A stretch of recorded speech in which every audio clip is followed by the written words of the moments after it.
أعوذ بالله من الشيطان الرجيم. بسم الله الرحمن الرحيم.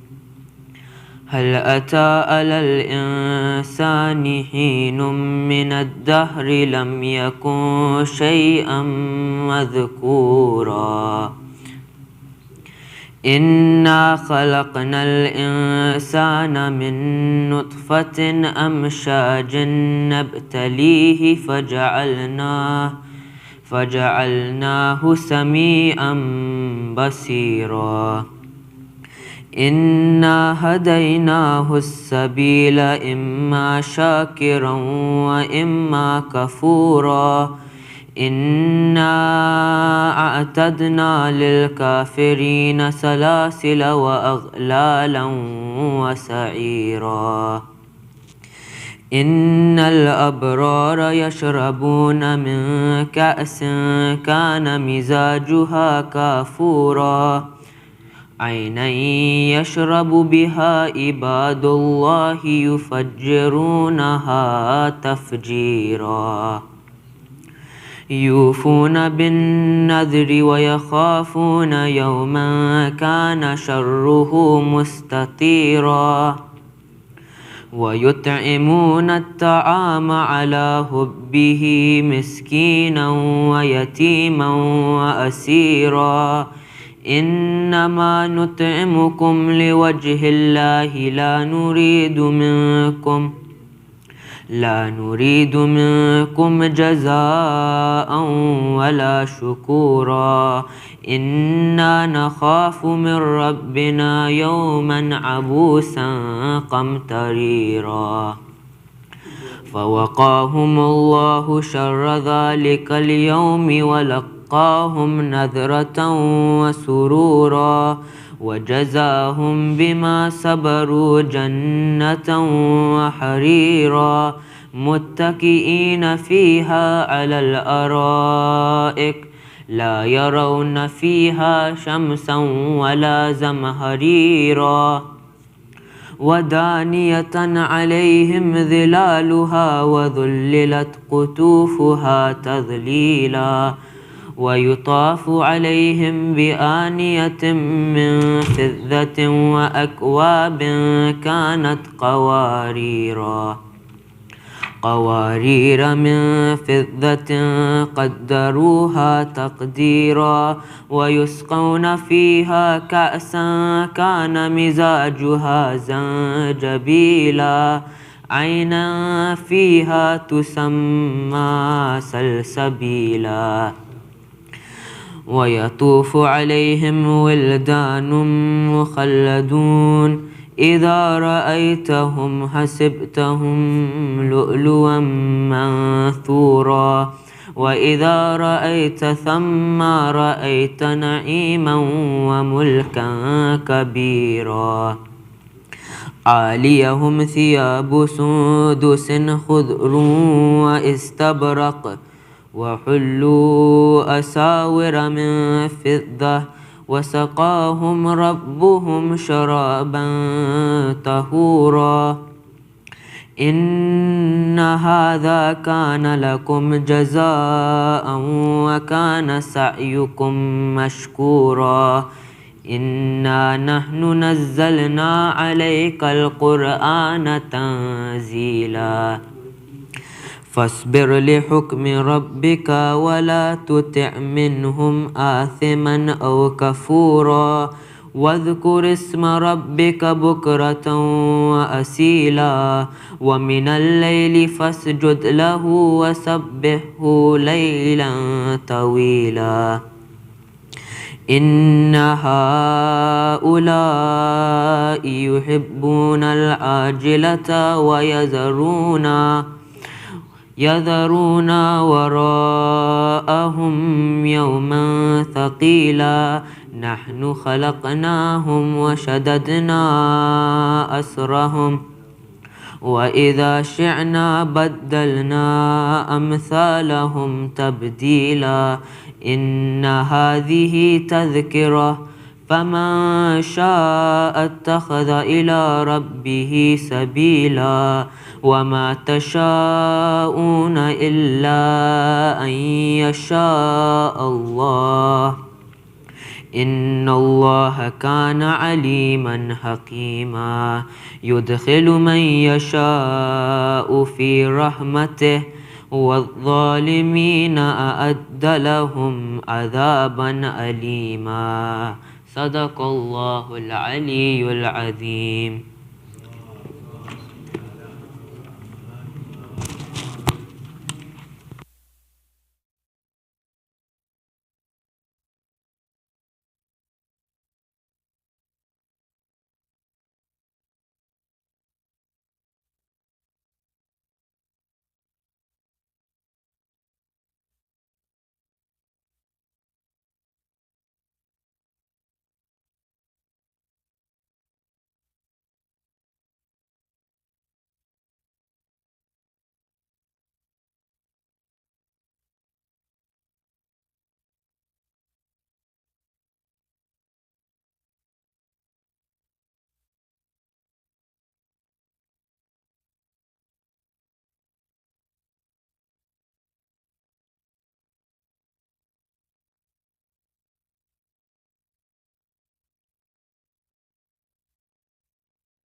أعوذ بالله من الشيطان الرجيم.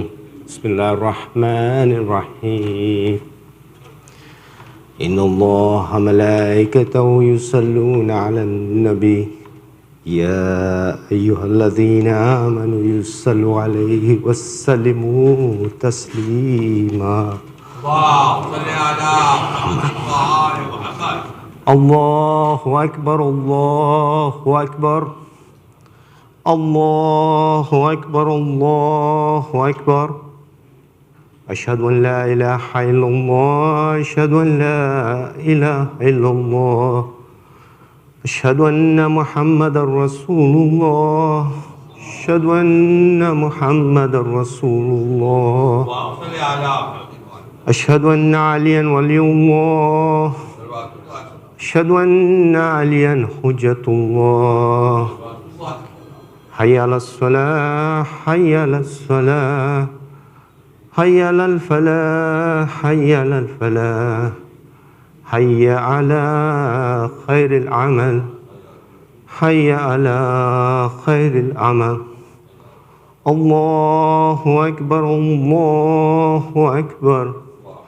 لا إله إلا الله لا إله إلا الله. اللهم صل على محمد.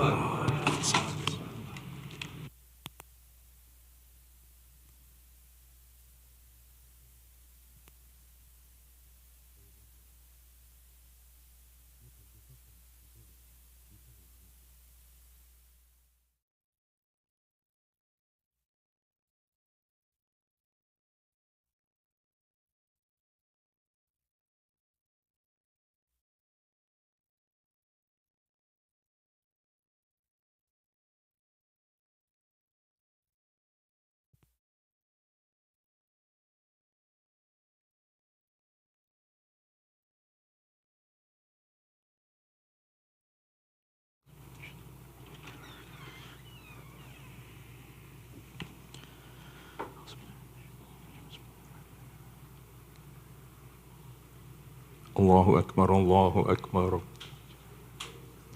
أشهد أن لا إله إلا الله أشهد أن لا إله إلا الله أشهد أن محمد رسول الله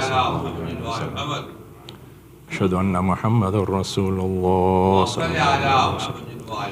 أشهد أن مولانا عليا حجة الله. حي على الصلاة حي على الصلاة حي على الفلاح حي على الفلاح حي على خير العمل حي على خير العمل. قد قامت الصلاة قد قامت الصلاة. الله أكبر الله أكبر. لا إله إلا الله.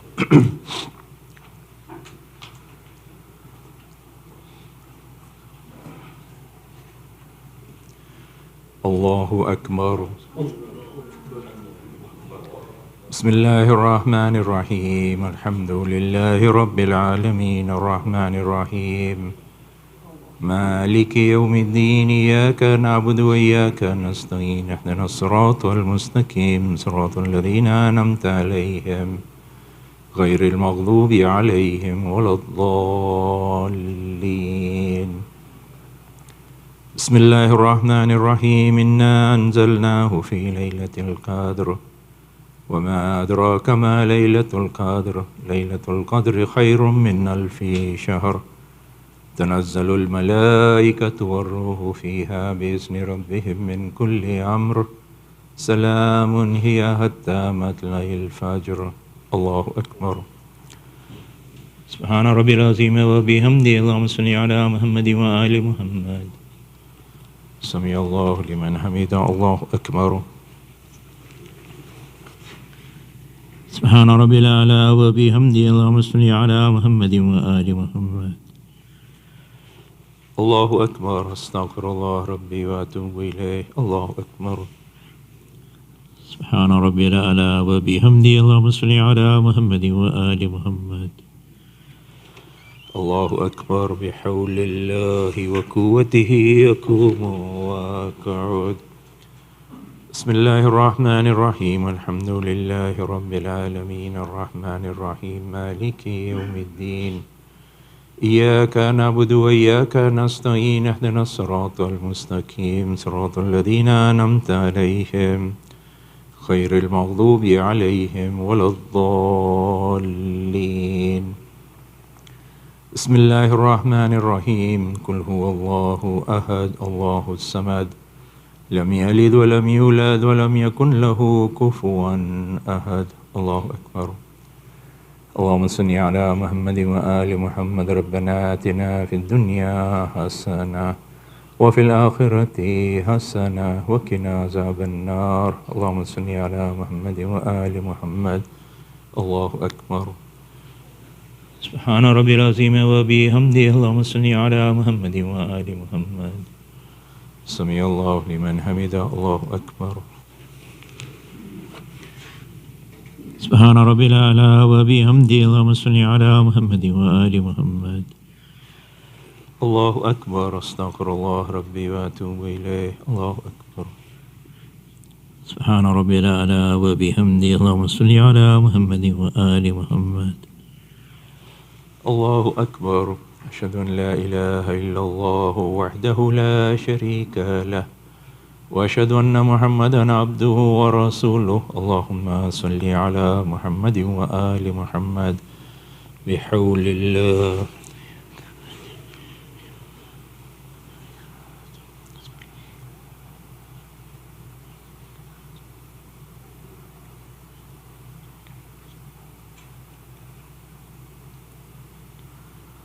الله أكبر سبحان ربي العظيم وبحمده اللهم صل على محمد وآل محمد سمع الله لمن حمده الله أكبر سبحان ربي الأعلى وبحمده اللهم صل على محمد وآل محمد الله أكبر أستغفر الله ربي وأتوب إليه الله أكبر سبحان ربي الأعلى وبحمده اللهم صل على محمد وآل محمد يا مقلب القلوب ثبت قلبي على دينك الله أكبر أشهد أن لا إله إلا الله وحده لا شريك له أشهد أن محمدا عبده ورسوله اللهم صل على محمد وآل محمد السلام عليك أيها النبي ورحمة الله وبركاته السلام علينا وعلى عباد الله الصالحين السلام عليكم ورحمة الله وبركاته الله أكبر الله أكبر الله أكبر لا إله إلا الله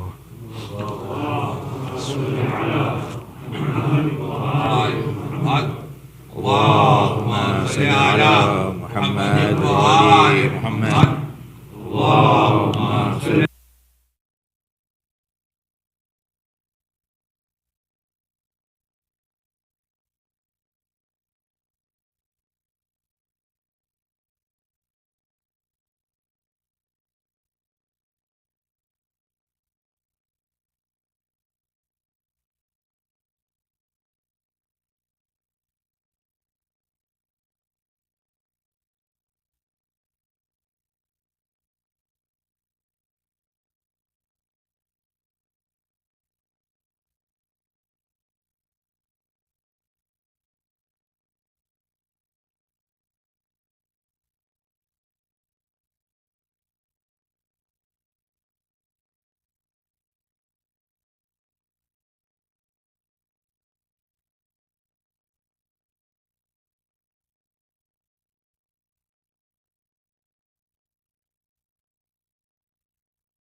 الله أكبر الله أكبر.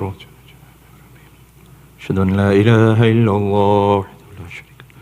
أشهد أن لا إله إلا الله وحده لا شريك له. أشهد أن محمدا رسول الله صلى الله عليه وسلم. أشهد أن محمدا رسول الله صلى الله عليه وسلم. أشهد أن مولانا عليا حجة الله صلى الله عليه وسلم. حي على الصلاة حي على الصلاة حي على الفلاح حي على الفلاح حي على خير العمل حي على خير العمل. قد قامت الصلاة قد قامت الصلاة. الله أكبر الله أكبر. لا إله إلا الله.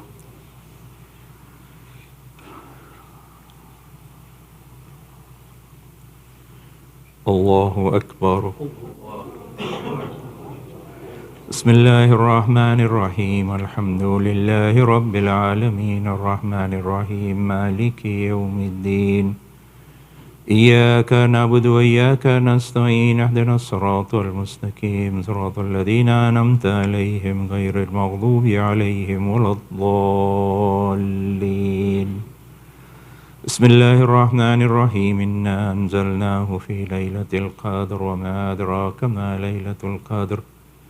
ليلة القدر خير من 1000 شهر. تنزل الملائكة والروح فيها بإذن ربهم من كل أمر. سلام هي حتى مطلع الفجر. الله أكبر. سبحان ربي العظيم وبحمده. اللهم صل على محمد وآل محمد. سمع الله لمن حمده. الله أكبر. سبحان ربي الأعلى وبحمده. اللهم صل على محمد وآل محمد. الله أكبر. أستغفر الله ربي وأتوب إليه. الله أكبر. سبحان ربي الأعلى وبحمده. اللهم صل على محمد وآل محمد. الله أكبر. بحول الله وقوته أقوم وأقعد. بسم الله الرحمن الرحيم. الحمد لله رب العالمين الرحمن الرحيم مالك يوم الدين. إياك نعبد وإياك نستعين. اهدنا الصراط المستقيم صراط الذين أنعمت عليهم غير المغضوب عليهم ولا الضالين. بسم الله الرحمن الرحيم. قل هو الله أحد الله الصمد لم يلد ولم يولد ولم يكن له كفوا أحد. الله أكبر. اللهم صل على محمد وآل محمد. ربنا اغفر لي ولوالدي وللمؤمنين يوم يقوم الحساب. رب ارحمهما كما ربياني صغيرا واجزهما بالإحسان إحسانا وبالسيئات عفوا وغفرانا.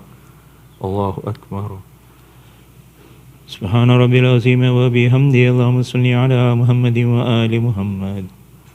سمع الله لمن حمده. الله أكبر. سبحان ربي الأعلى وبحمده. اللهم صل على محمد وآل محمد. الله أكبر.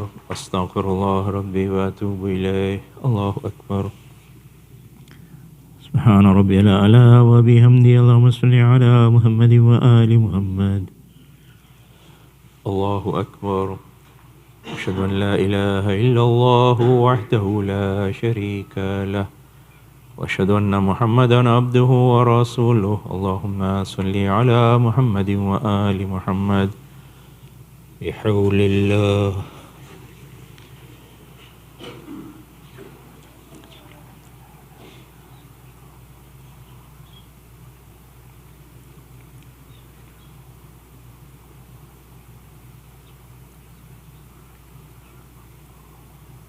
أستغفر الله ربي وأتوب إليه. الله أكبر. سبحان ربي العظيم وبحمده. اللهم صل على محمد وآل محمد. سمع الله لمن حمده. الله أكبر. سبحان ربي الأعلى وبحمده. اللهم صل على محمد وآل محمد. الله أكبر. أستغفر الله ربي وأتوب إليه. الله أكبر. سبحان ربي الأعلى وبحمده. اللهم صل على محمد وآل محمد. الله أكبر بحول الله.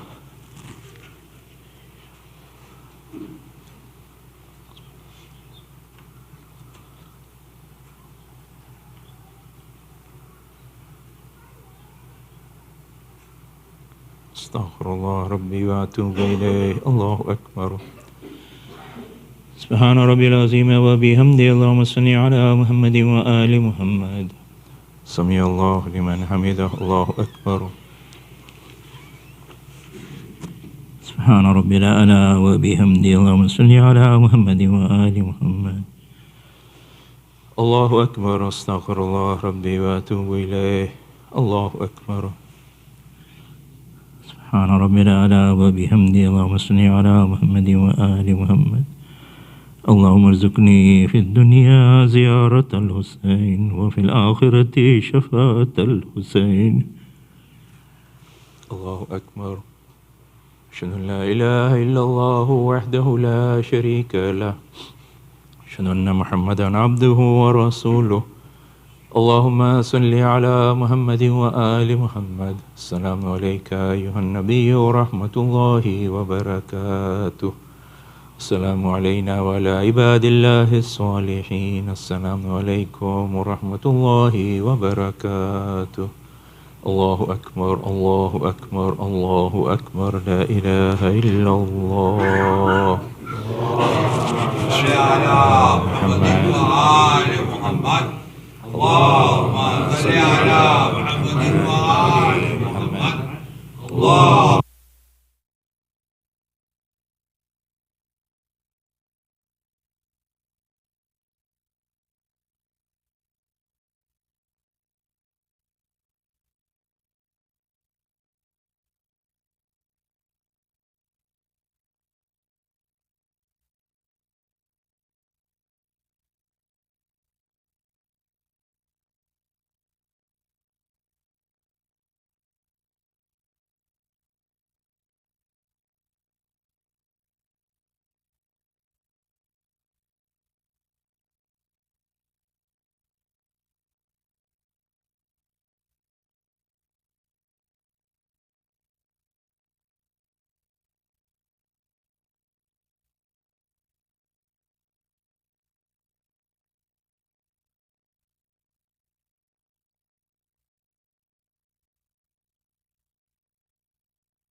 putting his book on.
أعوذ بالله من الشيطان الرجيم بسم الله الرحمن الرحيم إن الله وملائكته يصلون على النبي يا أيها الذين آمنوا صلوا عليه وسلموا تسليما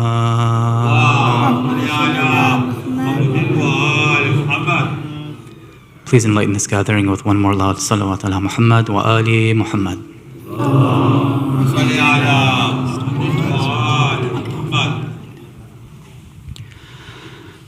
میں سوئے کربلا جا رہا تھا پڑھتا صلی علی چلتے چلتے میں سوئے کربلا جا رہا تھا پڑھتا صلی علی چلتے چلتے پڑھتا صلی علی چلتے چلتے پی رہا تھا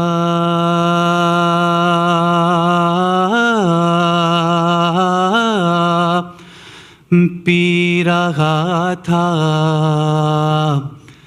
پی رہا تھا مودت کے ساغر آ رہا تھا مزہ چلتے چلتے پی رہا تھا مودت کے ساغر آ رہا تھا مزہ چلتے چلتے شاہ کرب و بلا کی زیارت کرنے نکلا تھا میں اپنے گھر سے جو قضا ہو گئی تھی نمازیں ہو گئی وہ ادا چلتے چلتے بولے اصغر ہوں مک کر یہ رن میں بابا لے آئے تھے ساتھ ورنہ بولے اصغر ہوں مک کر یہ رن میں بابا لے آئے تھے ساتھ ورنہ میں مدینے بھی ہوتا تو آتا گھٹنیوں کربلا چلتے چلتے میں مدینے بھی ہوتا تو آتا گھٹنیوں کربلا چلتے چلتے طوق و زنجیر یہ کہہ رہے ہیں اے یزید اب ہے تیری تباہی طوق و زنجیر یہ کہہ رہے تھے اے یزید اب ہے تیری تباہی جس کو بیمار سمجھا تھا تو نے شام تک آ گیا چلتے چلتے جس کو بیمار سمجھا تھا تو نے شام تک آ گیا چلتے چلتے. And this last line in honor of the tremendous courage and bravery displayed by Hur, but also in honor of the tremendous patience and forgiveness of our master Aba Abdullah al-Hussein. کچھ قدم ہر بڑھا شہ کی جانب کچھ قدم شہ بڑھے ہر کی جانب کچھ قدم ہر بڑھا شہ کی جانب کچھ قدم شے بڑھے ہر کی جانب کچھ قدم شے بڑھے ہر کی جانب بخش دی چند لمحوں میں شے نے ہر کی ساری خطا چلتے چلتے بخش دی چند لمحوں میں شے نے ہر کی ساری خطا چلتے چلتے. صلی اللہ علی محمد و آل محمد.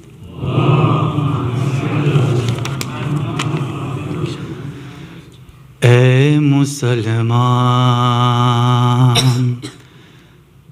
کاش سوچا ہوتا کہ محمد کا نواسا ہے یہ.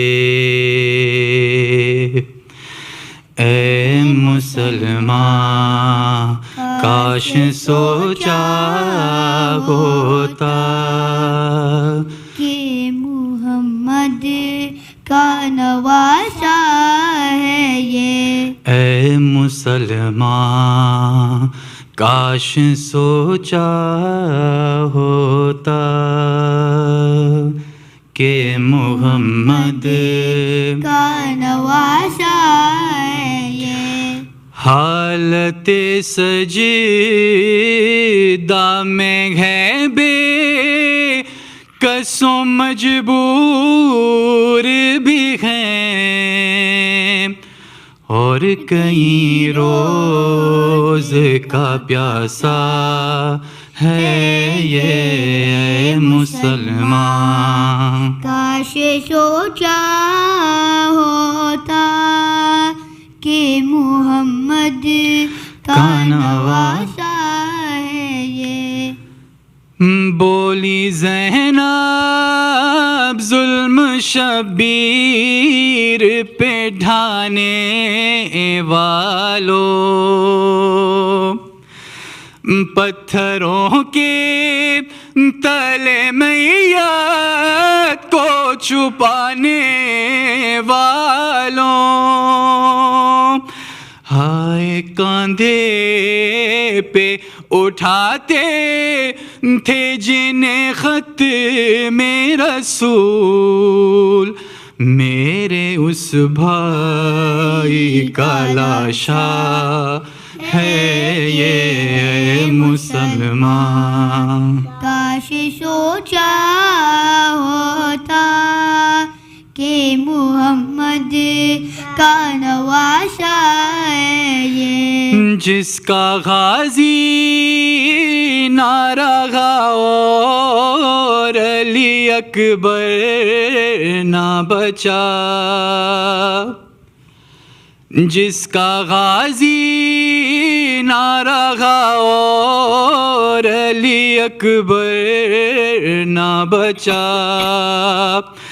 بائی کی لاش پہ کھل کے جسے رونے نہ دیا، آج ماتم سر بازار جو ہم کرتے ہیں، اسی زینب کا دلاسا ہے یہ مسلمان، کاش سوچا ہوتا کہ محمد کا نواسا ہے یہ، میں ہوں زینب مجھے حیدر کو سمجھتا کیوں ہے، میں ہوں زینب مجھے حیدر کو سمجھتا کیوں ہے، سن کے خطبہ میرا ملعون بگڑتا کیوں ہے، بولی زینب کہ یہ خطبہ ہی نہیں سن اے یزید، پاک قرآن کا خلاصہ ہے یہ مسلمان، کاش سوچا ہوتا کہ محمد کا نواسا ہے یہ، حالت سجدہ میں ہے بے کسوں مجبور بھی ہیں، اور کئی روز کا پیاسا ہے یہ مسلمان، کاش سوچا ہوتا کہ محمد کا نواسا ہے یہ، صلی اللہ علی محمد و آل محمد۔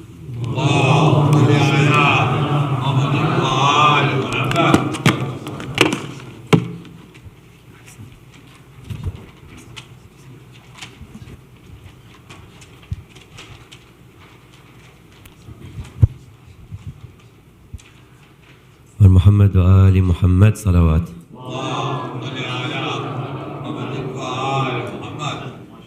ایک اور صلوات پڑھ کے آگے آ جائیں گے انشاءاللہ، پر محمد و آل محمد صلوات۔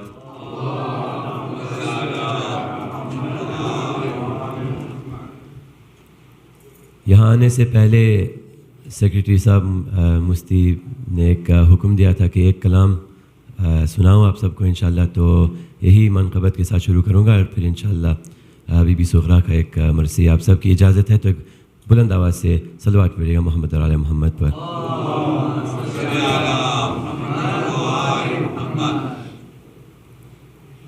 مجھے لگتا ہے اور زیادہ بلند آواز سے ہم سب پیچھے تک انشاءاللہ صلوات پڑھیں گے، پر محمد و آل محمد صلوات۔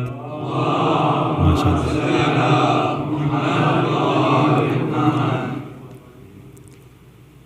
زمین و آسمان میں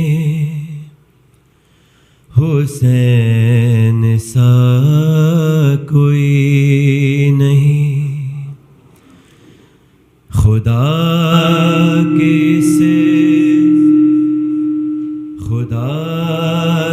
اس جہان میں، خدا کے اس جہان میں حسین سا کوئی نہیں، اور لکھے گا کون اس طرح شہادتوں کی داستان لکھے گا کون اس طرح، شہادتوں کی داستان کسی کے خاندان میں حسین سا کوئی نہیں، نعرہ حیدری، کسی کے خاندان میں حسین سا کوئی نہیں، اور کرے گا کون سامنا یزید وقت کا یہاں، کرے گا کون سامنا یزید وقت کا یہاں، ہمارے درمیان میں حسین سا کوئی نہیں، ہماری مولا بلند ہے، بلند آواز سے نعرہ حیدری، ہم اللہم صلی علی محمد، کہ ہمارے درمیان میں حسین سا کوئی نہیں، اور لکھا ہوا ہے لوح دل پہ نام بس حسین کا، لکھا ہوا ہے لوح دل پہ نام بس حسین کا، تو دل کے اس مکان میں حسین سا کوئی نہیں، تو دل کے اس مکان میں، تو دل کے اس مکان میں حسین سا کوئی نہیں، خدا کے اس جہان میں حسین سا کوئی نہیں، بر محمد و آل محمد صلوات۔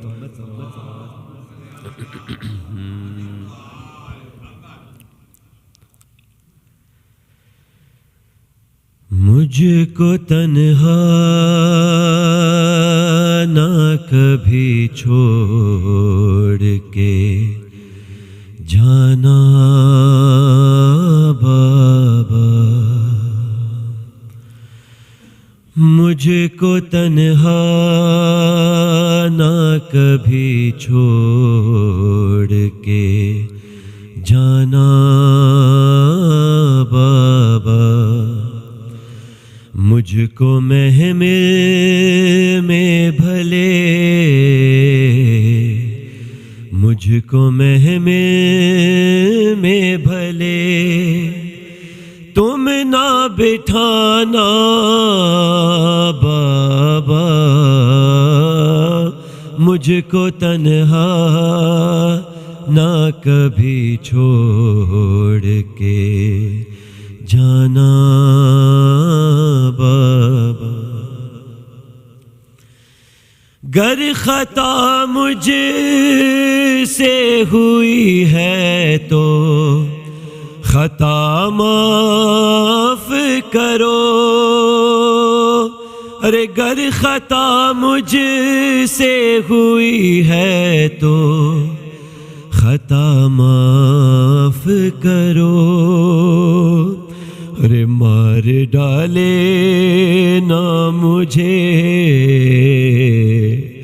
مار ڈالے نہ مجھے آپ کا جانا بابا، مجھ کو تنہا نہ کبھی چھوڑ کے جانا بابا. اور دیکھ تیار سکینہ ہے علی اکبر بھی. ارے دیکھ تیار سکینہ ہے علی اکبر بھی. ہوں اگر غیر تو تم، ہوں اگر غیر تو تم اتنا بتانا بابا. مجھ کو تنہا نہ کبھی چھوڑ کے جانا بابا. اور تم سے شکوہ نہ کروں گی اپنی بیماری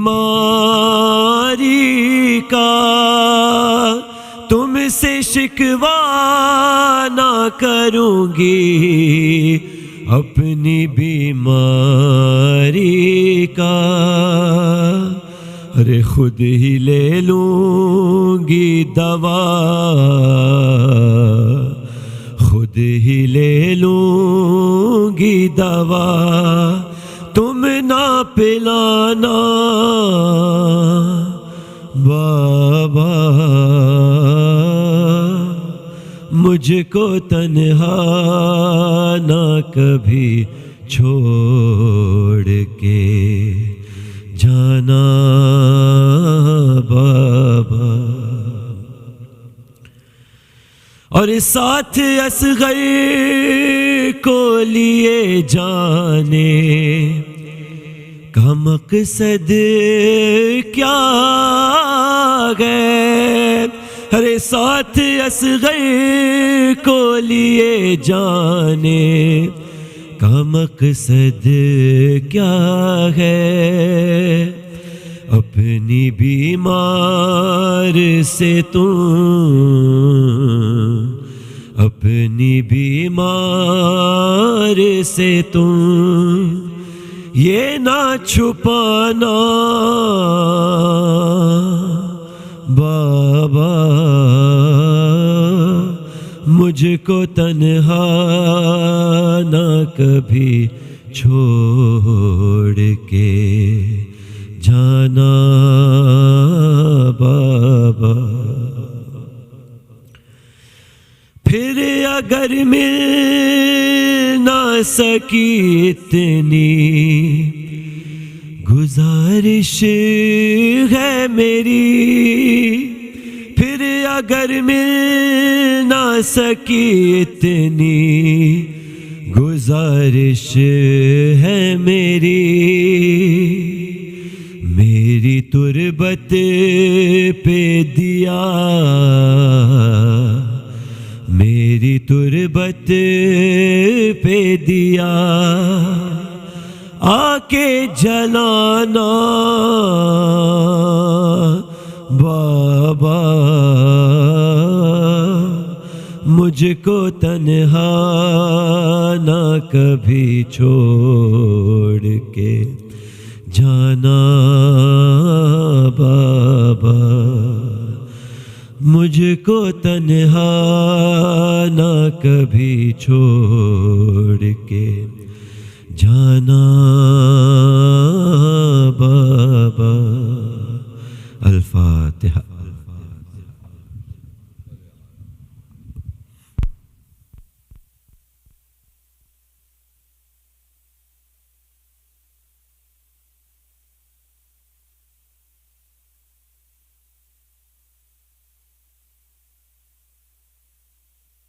بسم اللہ الرحمن الرحیم.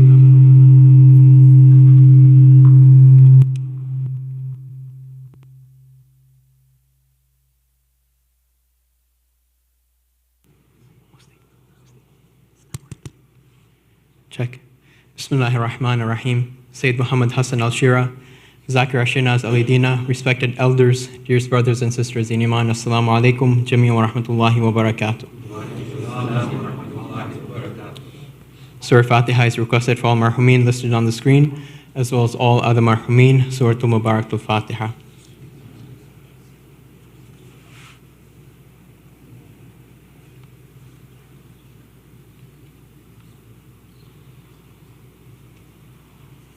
Dua Shfa Maries is requested for all those in need here and elsewhere, as well as those listed on the screen. Let us recite together. Bismillahir Rahmanir Rahim.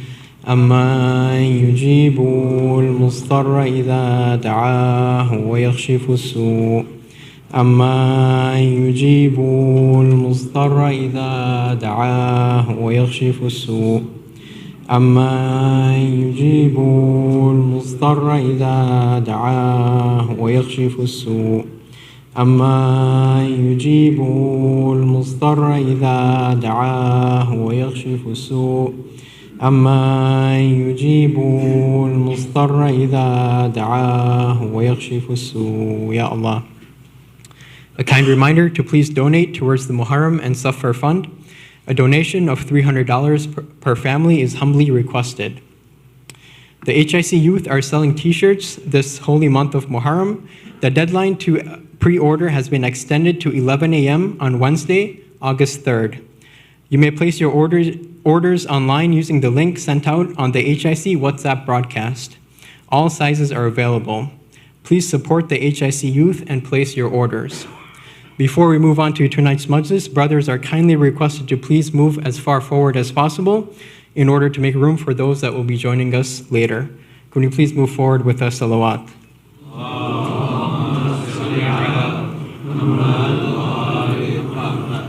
Let us now invite Sayyid Muhammad Hassan Alsheraa to please come forward for tonight's Majlis. Bar Muhammad wa al Muhammad salawat.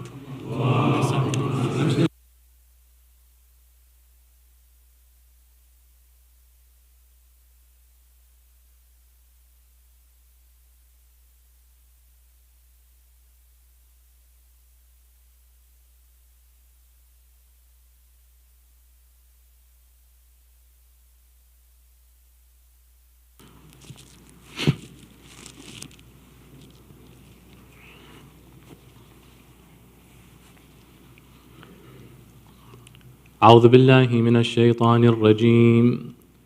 أفضل الذكر بسم الله الرحمن الرحيم. عظم الله أجورنا وأجوركم بمصابنا بسيدنا ومولانا أبي عبد الله الحسين عليه السلام، وجعلنا الله وإياكم من الطالبين بثأره بين يدي الإمام المنصور المؤيد المهدي من آل محمد صلى الله عليك يا رسول الله، وعلى روحك وبدنك الطاهرة. صلى الله عليك يا أبا عبد الله، وعلى الأرواح التي حلت بفنائك.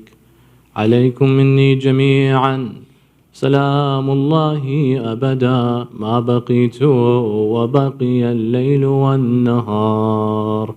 السلام على الحسين وعلى علي بن جميعا وعلى أولاد وعلى أصحاب الحسين، خصوصا سيدي ومولاي كفيل الهواشم قمر بني هاشم أبا الفضل العباس. السلام عليكم جميعا يا شهداء كربلاء ورحمة الله وبركاته.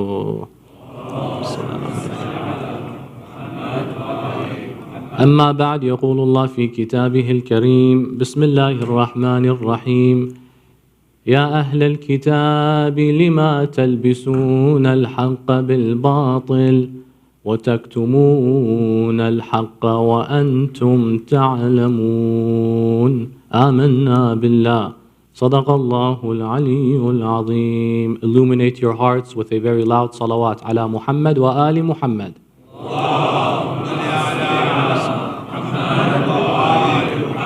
My respected brothers and sisters, Assalamu alaikum wa rahmatullahi wa barakatuh.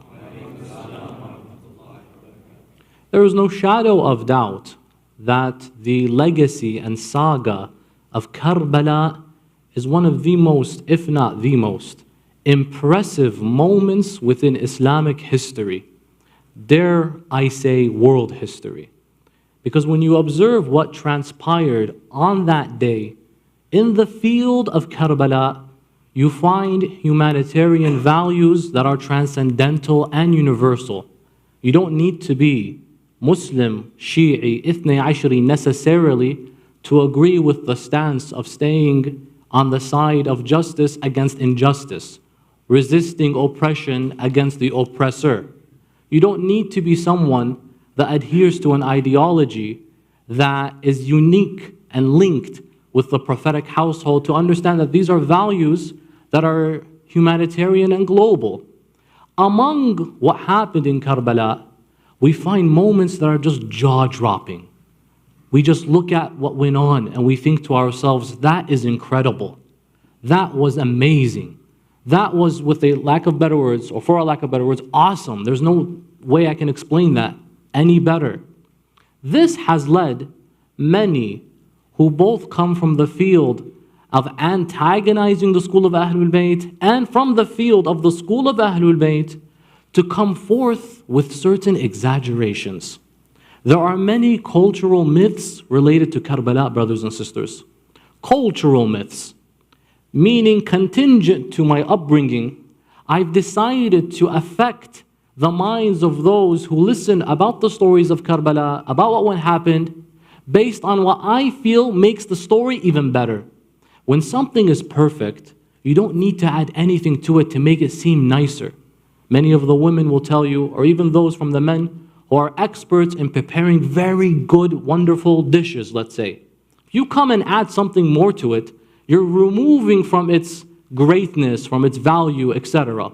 Or, if you've made the most optimal vehicle, any more addition, it'll just be too much. It'll be unnecessary. It'll be redundant. Why did you have that? Why did you add that upgrade? The speed, the whatever is all already there. The aesthetics of it. In fact, your addition to it removed from its value.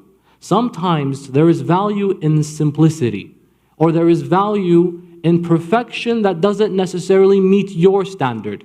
And I said earlier, there are those from the antagonizing camp that will come and make exaggerations just to remove from the significance of Karbala because they can't handle it.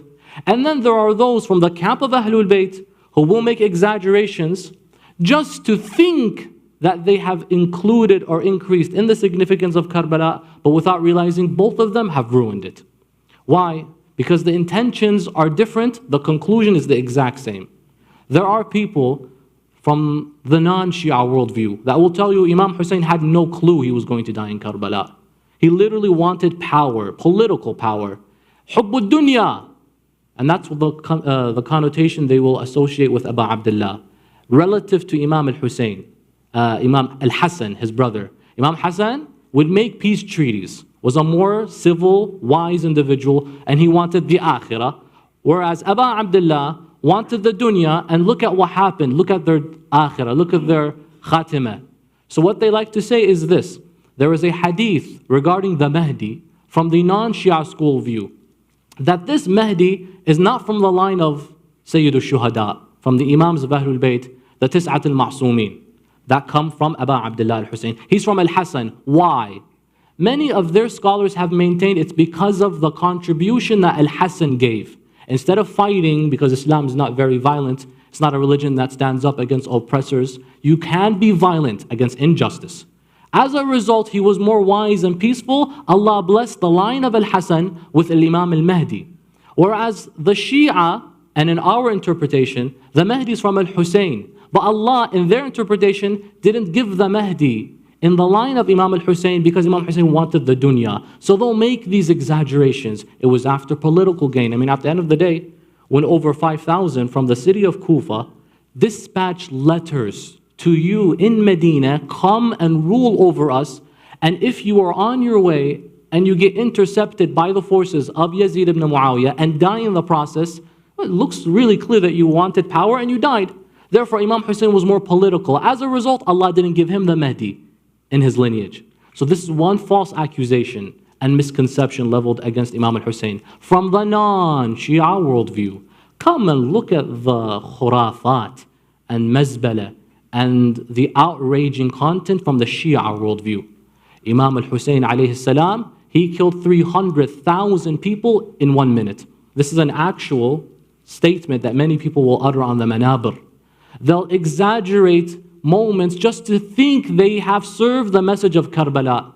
When you are to ask them, where did you find this?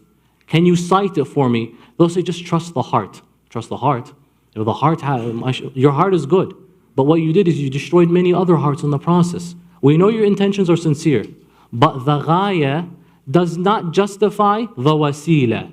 The ghaya, meaning the intention, does not justify what you use to reach that intention. Well, I want to get people loving Imam Hussein. It's as if saying that what Imam Hussein did was not enough, so you need to exaggerate.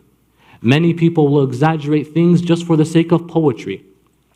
Poetry. I need it to sound nice, so I'll alter or critique a certain character about one of the companions of Imam Hussein. Or even the Imam and his family. There was a moment, I recall, reciting the musibah of Ali al-Akbar. Ali al-Akbar, if anyone knows anything about his name, just his name, he's the Akbar from the children of Imam al-Hussein. That's why he's called the older one, because he had many other children. Al-Azghar, Zainul Abidin, and many daughters, 4 of them approximately. He is the oldest. Then he's the oldest, according to many traditions, he is over 25 years old at the very minimum, and he is not older than 30, because some discrepancies in the history will tell you that there are some alternative opinions. But he is no younger than 25 years old, but many will debate whether it's a little bit above that or it's exactly that. Okay, fine.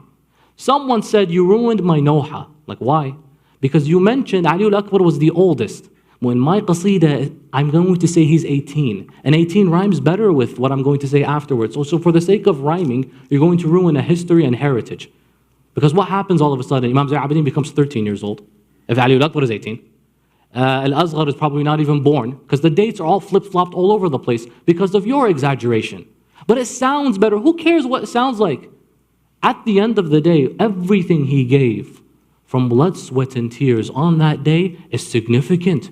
It's perfect. You can't add anything to perfection. That makes it imperfect. That's literally the definition. Something whereby if you alter, it decreases in its value.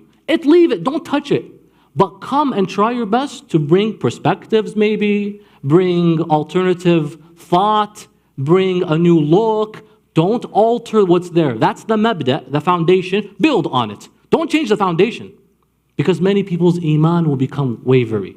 On one side, you have the enemies of Ahlul Bayt, exaggerating nonsensical things. They will say that Abu al-Fadl al-Abbas, for example, he didn't lose his arms. You guys are making things up. And then they'll cite the hadith, he lost one arm. This is there. It's all present. So they'll try to demote from the significance. Whereas on our side, there are some who claim to love Ahlul Bayt, do injustice to them, and will say Abu al-Fadl al-Abbas alayhi salam had wings on Karbala. Habibi, don't alter the hadith. Allah gifted him wings in Jannah, like He gifted Ja'far al-Tayyar in Jannah. Compensation for the 2 arms, salamullahi alayh, that he lost. Don't bring wings in the battle and make this number an exaggeration. Many cultural misconceptions have emerged. And by the way, these cultural misconceptions are haram to the highest degree. Because our ulama, it's like, okay, if you're going to lie, make your lie work a little bit. At least reference a hadith, weak for goodness sake. Don't say that it's from the heart. And the best part is, I saw it in a dream. MashaAllah, wahi still comes down to the earth in you, mashallah. My local sister or brother or uncle, you still receive that wahi, that revelation from the heavens. And of all things you received that information we all never heard about. As if everything he gave on that day wasn't enough and you have to add more to it. Adding more will decrease. Many of our ulama maintain that if you so much even exaggerate in poetry, you have done Ahlul Bayt a disservice. What do we mean? Sheikh Abbas al-Qumi, how many of us know and honor this man who compiled Mafatihul Jinan? There is no household in the Shia world except that it has these two books, Quran al-Kareem, Mafatih al-Jinan of Sheikh Abbas al-Qumi. Any ziyarah, any dua you want, verified and authenticated by this man who worked his socks off to compile the most accurate traditions by the Ahlul Bayt. People read Dua Kumail because of his contribution. Or it was a lost dua somewhere in Wasa'il al-Shia of 110 volumes of Al-Hurr al-Amili. You have to look for it and find it. He just compiled it in one little book. We all benefit. He has a book called Muntaha al-Amal, as important as Mafatih al-Jinan. This one is in regards to ahadith. Mafatih al-Jinan is in regards to dua and supplication. Al-Shaykh Abbas al-Qumi is called Fakhr al-Muhaqqiqeen, the most honored one of the researchers by the maraja of his time and those who came afterwards. Among them Agha Buzuq al-Tahrani, among them Sayyid Hussein al-Barajurdi, among them Ayatollah Sayyid Abul Qasim al-Khoi. When they refer to him, they call him Fakhr al-Muhaqqiqeen, the most honored of the researchers because of what he has contributed. In his book, Muntaha al-Amal, he mentions some speakers, and this is beautiful, because Shaykh Abbas al-Qumi died in the 30s, 1930s. This is beautiful. He says some speakers, so we talk about 100 years ago, there were speakers back then, when they go up, they begin to recite poetry on Ahlul Bayt. They begin exaggerating. When you ask them, that's not true. They say, look, it's called lisan hal. Get it straight. Lisanul hal means it's as if they would have said. There is nothing wrong with being poetic or giving a poetic critique, for example, so long as you don't misguide people into thinking that's exactly what they said. There's a beautiful poem, for example, where Imam al-Hussein, as if he is speaking to Imam al-Hassan, I have a dome constructed over my grave and you have a rock. That's fair, because people understand Imam Hussein died, then the dome was created. That's fair, that's fine. And you have to indicate clearly that, look, it's as if, and the poet poetically says the following. But some people, when they make these perspectives clear to the masses, they don't indicate whether or not this is lisanu hal. Sheikh Abbas al-Qumi says that's haram. That's haram. Because you did something that never really happened. You mentioned it. And now people actually believe in it. And they go home raising their children that Ali al-Akbar was 18 years old apparently. Or that Imam al-Hussein alayhi salam began to cry on the day of Karbala, asking, Ya Allah, they're burning because of me. You know that never happened. That never happened. Not a single hadith where he stopped. Why are you crying, Ya Hussein, in Karbala like this? He says, they're going to burn in hell because of me. One, in the outset, begins to assume, well, that does make some sort of sense. Clearly, they're going to burn if they fight their Imam. But Imam al-Hussein is crying for individuals that are laughing at him and will go on to slaughter his own children and family. And he's like, I feel bad for your sake, therefore I'm crying. That's not the case. First of all, there is no origin or citation to that, number one. Number two, the content of it is problematic. Abu Abdullah was firm, samud, conviction, was not wavery, did not have a shadow of doubt, did not feel bad, for example. He preached to them. He's like, look, I'm going to guide you. If you don't listen, then I'll fight you. Amir al-Mu'minin would fight with conviction, never be seen crying. No, I'm mad at you for disobeying Allah. Haven't we heard of the incident in the battle of Khandaq, where Amr ibn Wud al-Amri comes to Amir al-Mu'mineen and they get into that altercation. Before the Imam strikes him, he pauses, then he kills him. And then they ask him, Ya Abul Hassan, you waited before you killed him. He's like, he spat at my face. He insulted me. I was mad and I wanted to strike him out of my anger. But the son of Abu Talib does not kill because he is angered. He kills because they have angered Allah subhanahu wa ta'ala. In that conflict, there isn't this remorse, sorrow, whimper. That was not cited. Look, if there's a tradition, albeit present it. Hatu burhanakum. Don't make things up because, oh, that breaks the heart. Imam Hussein feels sorry for Yazid. He feels sorry for Shimr. These exaggerations, we're dealing enough with them from the other side, lowering the significance of Karbala. What are some misconceptions that have been leveled against the story and saga of what transpired in Karbala, brothers and sisters? You will notice the following are contingent culturally. Each culture, what they like to emphasize, and by the way, I understand this is a sensitive topic because now you're talking culture, so there's an identity here. Oh, don't speak about my identity. We grew up on this. Grow up with what you were taught and passed on through generations. It's all yours. But we'll stick with the narrations of Rasulullah and Imam al-Sadiq. They spoke about Karbala clearly. One before it happened and one after it happened, and we'll take from there. We don't need exaggerations. One time I recall, in the 1920s, when the British invaded Iraq, they went to Basra. Anyone knows me, I'm from Basra. So they went there, they probably went to my great-grandparents, I don't know. And they started converting people, inshallah, not my great-grandparents, but they started converting people to Christianity and giving them a stipend, a paycheck. And these Christians, Iraqis that have just, Iraqis in Basra, you turn them to Christianity, these people, they bleed ya al-banin. You turn them to Christians, they were told, listen, you would attend church on Sunday, your Salat al-Jum'ah, convert it to a Sunday, and the preacher will preach to you. So this man, according to many historic analyses, would preach to them in the Arabic, and he got to the story, many say, of the crucifixion of Christ. And so he got to the point, and these Iraqis are sitting down. You know who Iraqis are? They're sitting down and they're just listening, and the lady's still wearing her abaya, and the man still has his agal on. He's just, okay, Jesus was crucified. And then he says it in such a beautiful climax manner, and then he was risen on the cross. All of them did salawat that moment. Allahumma salli ala. The priest said, stop. You guys are no longer Muslims. Right now, you just listen. You're Christian. Salawat, put that away. Allahumma salli ala Muhammad wa ali Muhammad. That doesn't exist in this religion. Like, oh, sorry, we're just used to it. So then he continued, after he was crucified, they buried him. Then they said another, Allahumma salli ala Muhammad wa ali Muhammad. He's like, stop. I just told you. No more salawat. We're Christians now. He's like, sorry, we grew up doing this when we hear exciting moments, like the equivalent Nare Haydari, let's say, for example. Then the man said, and after he was crucified and buried, he was risen from the dead. Then they said, Allahumma salli ala Muhammad wa ali Muhammad. That happened. The man said, Khalas, get out of here. You guys are still Muslims. They said, no, we swear, Billah, by Allah, we swear we will stay Christians. No, Bil Abbas, we will stay Christians. They swore on Abu al-Fadl al-Abbas then and there to emphasize that, look, we're still on this. Give us that money. Don't cut it off from us.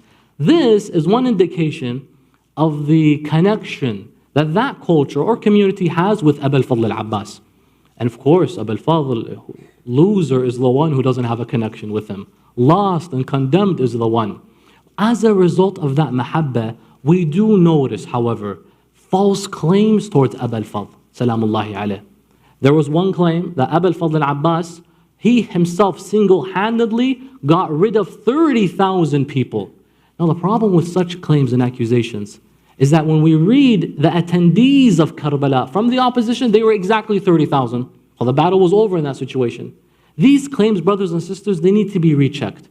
Other communities and cultures will emphasize Dhul Janah, for example, the horse of Abu Abdullah. That Pegasus suddenly with wings and it was fighting. Dhul Janah doesn't need anyone to exaggerate for him. The horse of Abu Abdullah alayhi salam is a blessing in this earth. And the animals that are circulating the Ahlul Bayt all know the right of Ahlul Bayt. It's the insan that doesn't know the right and needs to exaggerate. May Allah show His mercy on even the horse that wept for Abu Abdullah. But we don't come and exaggerate because there is a cultural contingency on our end. Some of these allegations that have been laid is that Imam Hussein had no clue he was going to go to Karbala and the main goal was Kufa. Barring the ahadith that speak about Rasulullah pre the death of Abu Abdullah, forgetting those, or the turab that Salama received by Jibreel, Rasulullah gifted it to her, he would say, this is from Karbala, if it turns into blood, then you know that my Hussein, my beloved son, has been slaughtered, and this can be found in Al-Mustadrak al-Sahihain of Al-Hakim al-Nishapuri, the editions of the Sahihain, Muslim and Bukhari, accurate hadith, but never revealed in those two works and materials for some reason. Therefore, these are the additions. Forgetting that, or forgetting Lady Zahra crying over what will happen to Abu Abdullah. We all know his destiny was Karbala. Forget those.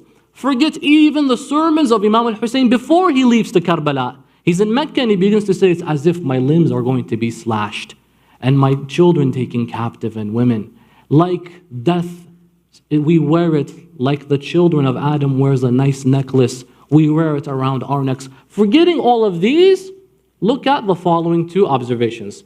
Number one, Imam Hussein 100% knew he was going to Karbala, knew he was going. How do we substantiate that? The fact that he took certain people and left certain people behind. He has a huge family. Salamullahi alayhi has a large family. He has, from his siblings, a large amount. You want to count them, he has Aun bin Ali ibn Abi Talib, Ja'far ibn Ali ibn Abi Talib, Abdullah ibn Ali ibn Abi Talib, Ubaidullah ibn Ali ibn Abi Talib. He has definitely Hilal ibn Ali ibn Abi Talib, Abu Bakr ibn Ali ibn Abi Talib, Muhammad al-Hanafiya ibn Ali ibn Abi Talib. He has these siblings, Uthman ibn Ali, of course Abu al-Fadl himself, and he has many other sisters. He only takes Zainab, he only takes Abbas. Sayyidah Zainab's husband, Abdullah bin Ja'far, stays behind. Many ulama maintain there are some excuses here and there. For example, one may have been blind, the other was sick. Muhammad ibn al-Hanafiya, how much did he fight in Jamal and Siffin valiantly, not in attendance in Karbala? Some will say, well, Imam Hussein said, stay behind. If all the men die, then who's there from Banu Hashim? Those are valid reasons. But we still notice from the family of Abu Abdullah, he kept some behind. Why take Sayyidah Zainab and leave al-Baneen, for example? If you're going to receive bay'ah from 5,000 Kufans, they're going to make you an emir upon them, live beautifully, luxuriously, keep the rest of your family in Medina? That doesn't make sense politically at all. It's as if he knows and does know that the journey and destination is not Kufa. Where is it? Karbala. And I know it's my last destination, but it's not theirs. So they need someone to take the reins after me. Zainab can do it. And they will head from Kufa to Sham. Only she can maintain. Only she can handle. Some of you stay, I will take the rest. His decision as to who he brought is an indication that he knew where he was headed. Then you look at the conclusions that happened. What did Imam Hussein say? I did not come out أشرا ولا باطلا ولا ظالما وإنما خرجت لطلب الإصلاح في أمة جد رسول الله أريد أن آمر بالمعروف وأنهى عن المنكر. I did not come out as an oppressor to take and usurp rights. Rather, I have come out to enjoin good and forbid evil. What happened after Karbala? He enjoined good and forbid evil. Yazid was no more. That's the biggest nahi an al-munkar. And he revived the message of Rasulullah. That's why Rasulullah says, Husaynun minni wa ana min Husayn. I'm from him because I died before Karbala and people forgot me. He revived me. That's how I'm from him. Amr bil ma'ruf, anha an al-munkar. What he set off to do, he actually accomplished in Karbala and not anything to do with Kufa. This is one allegation that is leveled against Abu Abdullah. Another one is the amount of people that came to fight him. I have seen from our speakers exaggerations. They don't cite when you ask them. 1,800,000 forces fought Imam al-Hussein. Well, the number of Muslims probably wasn't even that much at that time. 1,800,000 forces. Now, we don't jump and rush and say, you guys are making lies up. La. We have to always be people that have husn al-dhan in these circumstances, especially if we hear our ulama say them. Let's not jump to conclusions, oh, you're a liar, or you're exaggerating. No. Perhaps, when we read the Ziyarat, لَعَنَ اللَّهُ أُمَّةً سَمِعَتْ بِذَلِكَ فَرَضِيَتْ بِهِ. And may Allah condemn the group of humans who heard of what happened and were satisfied with it. Of course, if all the Muslims were present and didn't contribute to what Imam Hussein's mission was, then they're all condemned. So let's imagine how many Muslims were there. Maybe that's one perspective when someone says 1,800,000 Muslims went against him. Because if you weren't with, you're either with Hussein or you're against him. You don't take a medium ground. You don't plead the fifth with Abu Abdullah. You're with Abu Abdullah or your swords are on Abu Abdullah. There's no I plead the fifth, like Hamid bin Muslim, who was present in Karbala, and they asked him, are you with us or against us? He's like, I'm not with you nor I'm against you. I'm just looking. Then you're condemned to Jahannam. He's calling you, هَلْ مِن نَاصِرٍ يَنصِرُنَا? And you're like, look, I'm not going to be a Nasir. What's the opposite of Nusra, a Nasir? Adu, Adawa. You are in enmity. Oh, in that interpretation, then yes, one can say 1 million, so forth, how many Muslims there were at the time. Fine. But these accusations that you had this many and that many, source them for the love of God, because people's iman is with Abu Abdullah, as it should be. And so if people don't have access to the sources like you do, and you just exaggerate things, for example, then you're going to bend and break their iman. How many were there? We see in material from the non-Shia a larger number than even the Shia, by the way. Al-Waqidi and Al-Hakim al-Nayshaburi even mentions that there were 70,000 forces from Yazid ibn Muawiyah who fought the 100 of Imam al-Hussein. 100 minus the family, 72 forces. So 70,000 is a lot, it's a big number. Our material and the consensus is 30,000. Even from the Ahlul Bayt themselves, they said 30,000. يَزْدَلِفُ إِلَيْكَ ثَلَاثُونَ أَلْفٍ. Imam al-Hussein is with Imam al-Hassan. On his deathbed, Imam Hassan says, don't cry for me. لَا يَوْمْكَ يَوْمُكَ. There will be a day, 30,000 will work against you. So one, we have a narration from the Imam, latter narrations, and even neutral traditions from the non-Muslims at that time. Rather, well, yeah, no, if you fight Imam Hussein, I don't know what your deen is about all of a sudden. Reporters, those who were in attendance but didn't participate, many of the numbers register as 30,000 people. There is your number there. Another accusation and allegation is the amount Aba Abdullah himself killed. That number of 30,000 people were killed, the whole jaysh is gone, the army is gone. There's some reason that has to be entertained here, some logic as well. Al-Mas'udi in his Ithbat al-Wasiyya, again non-Shia material, says Aba Abdullah himself, when he fought, and he was the last to go. So you're talking about the son of Ali ibn Abi Talib, how much do you think he got rid of? 1,800 single-handedly. That makes a lot more sense. Some will still say and maintain, hold on, that's a huge number. Well, yeah, it's a huge number. You know who you're talking about? The man who was trained by the man known as the Sayf of Allah subhanahu wa ta'ala. That is reasonable. But these exaggerations here and there, because if you think even in the time span of Karbala, it happened before Salaat al-Dhuhr, it finished about a few hours before Maghrib. The time it takes to get rid of that many exaggerated amount of people, you don't have enough time for. So when we see these records and numbers, one needs to reflect on them. Another one, brothers and sisters, and this one might hit home to many, is, and this is a debate, by the way. This isn't necessarily seen as an exaggeration, although some like to use it for exaggerated purposes, is whether or not Al-Qasim ibn al-Hassan got married. And this is something that's well known culturally, particularly in the Iraqi community, that woe on the family that didn't see their son get married, how a mother would have longed to see that child grow, like any mother longs to one day marry off her children, and that Imam Hussein attempted marriage between his daughter, Fatima, and the son of Al-Hassan. The former part of that, there's no ishkal, there is no wrong in saying things like that there was a mother who was deprived of marrying her son. There's no shame in that, by the way. Even if we narrate Nawhas or Qasaid or Latmiyat in honor of a young boy who was deprived of the blessings of life like Zawaj, Al-Qasim, there's no shame in that. But to say Aba Abdullah actually married, we have to cite. We do see some narrations. The first narration we see, however, is in Rawdatul Shuhada of Al-Kashfi. This book, an author, one of our scholars, compiled it 500 years ago. We don't seem to find narrations before this. And we also have Husn al-Dhann in this instance. Maybe he was alluding to the fact that it would have been something very emotional, that Al-Qasim never was to marry, and how he was this young man deprived of such a blessing. But you see, let's just look at the family dynamic. The idea is Imam al-Mujtaba told Imam al-Hussein that marry my son to your daughter. I don't want to leave this world without my son marrying your daughter. There's no harm in this, let's entertain this. But Imam al-Hussein has about 4 daughters. Fatima al-Kubra, we know she married Hassan al-Muthanna. We all have complete conviction that Imam Hassan's son, al-Muthanna, meaning the second dual, the second Hassan, married the daughter of Imam al-Hussein. Then who's left? Sayyidah Sukaina, we all maintain that she never got married. She grew and never got married.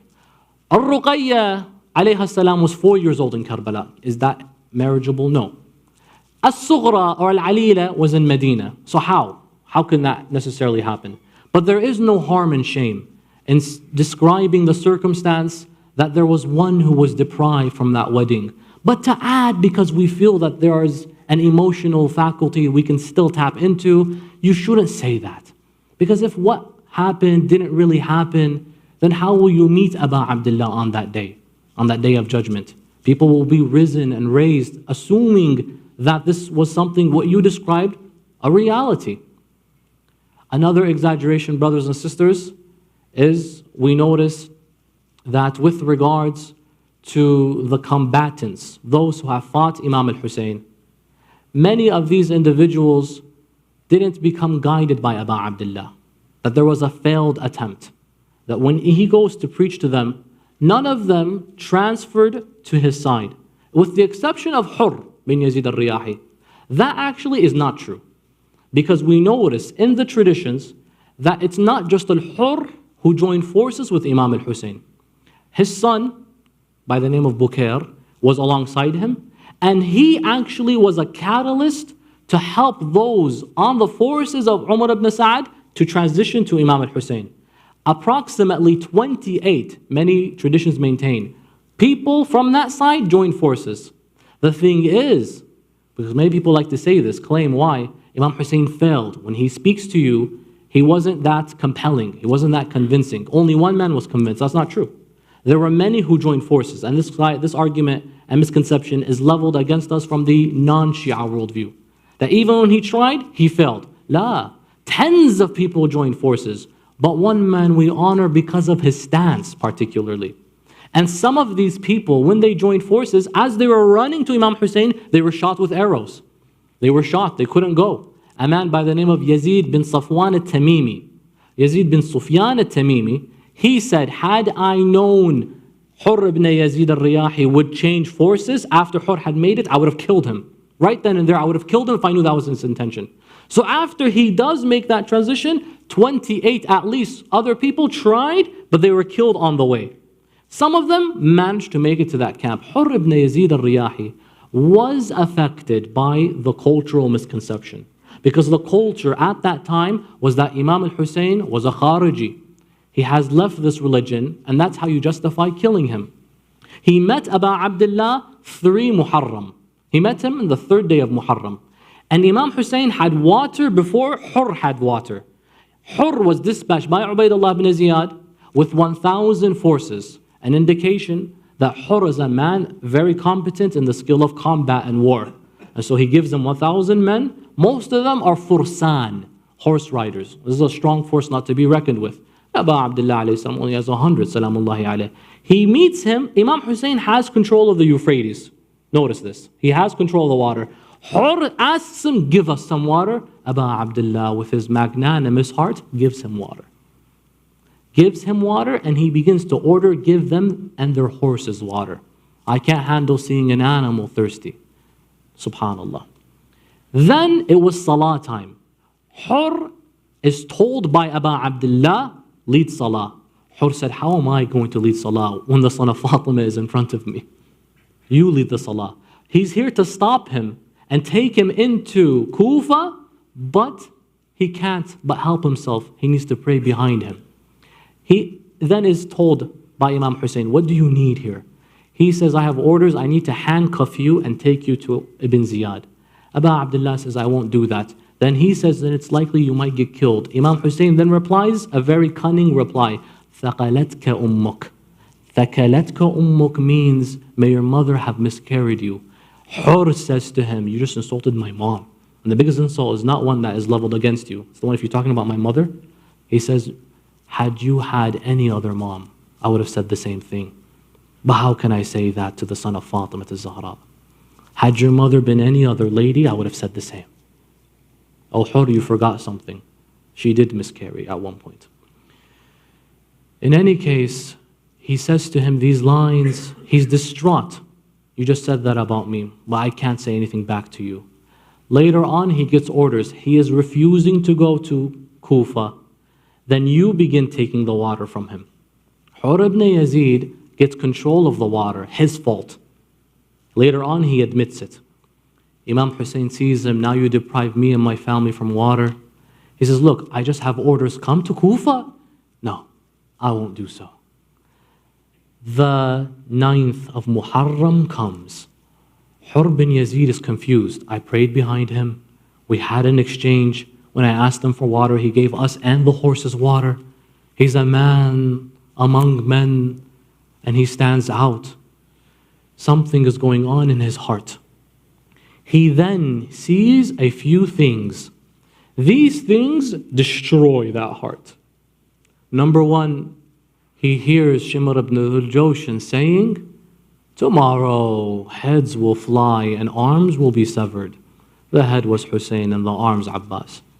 Then he sees Aba Abdullah lighting flames around the tents, brothers and sisters. Why? So that maybe at nighttime when someone wants to come and harm the family, they can't get through because of the flames. He heard Umar bin Sa'ad say, Hussein, you're preparing yourself for the hell of fire now. Aba Abdullah in hellfire. Hussein, you're getting ready for the flames of Jahannam by burning yourself now. That one got him. That one hurt his heart because he knows that this is Sayyidi Shabab Ahl Jannah. Then the thing that really broke him down, Hur ibn Yazid, the 10th of Muharram came. Shimr ibn al-Jawshan calls out, bring water. For who? Hussein and his family and daughters? For the horses, put the water on their hooves. I don't want their hooves to overheat. When they're begging for water, saying, al-atash, al-atash, bring water for the horses. He couldn't anymore. Al-Muhajir says to him, Ya Hur, if they were to ask me, who is the bravest of all the Arab? I would have said you. You right now, you're yellow in your complexion, and you are shivering, and you look disorientated. What's going on? He says the line, brothers and sisters, that we need to be saying today until we leave this world. أُخَيِّرُ نَفْسِي بَيْنَ الْجَنَّةِ وَالنَّارِ. I choose, and I'm making a decision between hell and heaven. What am I doing here? Should I be over there? He then says to Al-Muhajir, Muhajir, have you gotten water to put on your horse's hooves yet? He says, yes, I have. Hur says, I haven't done so. Let me get at it. He uses this as a ploy to trick him into when he gets on his horse and runs to the Euphrates, they don't attack him because that's not where he wants to go. He gets his son, Bukair, let's go, and say sorry to Hussein. Runs on his horse and goes and charges. Many start running after him. When he gets too close to the camp of Aba Abdullah, they return back out of fear. They see that man in his flag held high. Hur throws himself on the ground, grabbing the feet, saying, forgive me. I didn't know they wanted to kill you. I just had orders take you to Kufa. But they said now they're after you and they wouldn't stop until they have your head. I am the reason that your daughters are crying, the thirst, the thirst. Can you have that heart to forgive? Aba Abdullah said, of course, the door of Tawbah is always open for you. What heart do you have, Ya Hussein? What kind of heart is that? Such that you're willing to forgive even the one who deprived water from your children and daughters. He says, of course, the door of forgiveness is open for you. Welcome, Ya Hur. He then says, my master, I need to do something to repent for my sins. Give me the honor to be the first to fight for you. Aba Abdullah said, then go do so. He stands up and he goes to the field and he begins to preach to them. Brothers, please think about what you are doing. This is not the one who Allah said in the Holy Quran, the children of Rasulullah, وَأَنفُسَنَا وَأَنفُسُكُمْ قُلْ تَعَالُوا نَدْعُوا أَبْنَاءَنَا وَأَبْنَاءَكُمْ. That our children will come alongside you. Is this not the sibt of the Holy Prophet of Islam? He's preaching and preaching.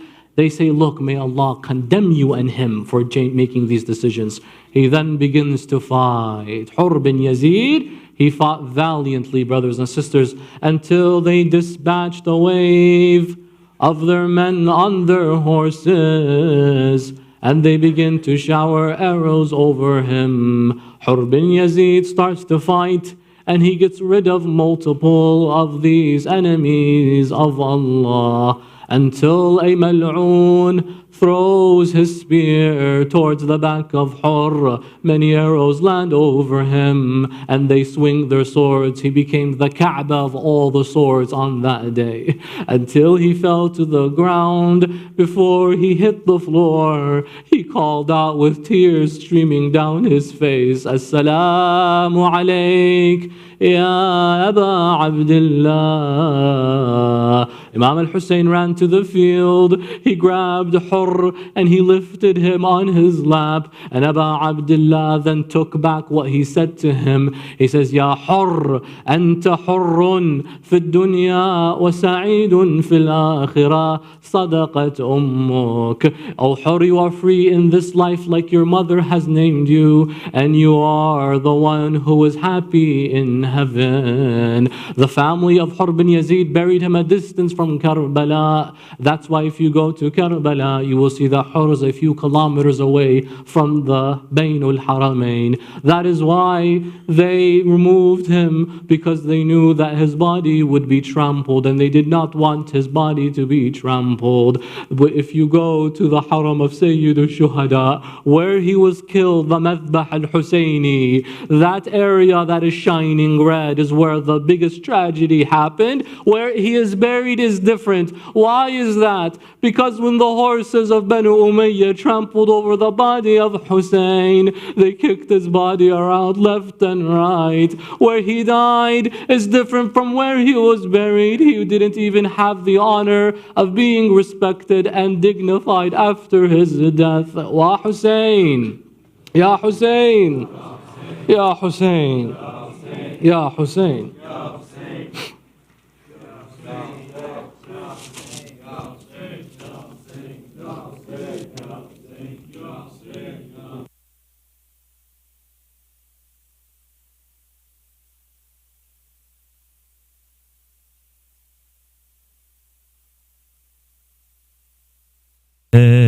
Ya Hussein, Ya Hussein, sab padho Ya Hussein, Ya Hussein, Ya Hussein, Ya Hussein, Hussein, Ya Hussein, Ya Hussein, Ya Hussein, Hussein, Hussein, Ya Hussein, Hussein, Ya Hussein, Hussein, Ya Hussein.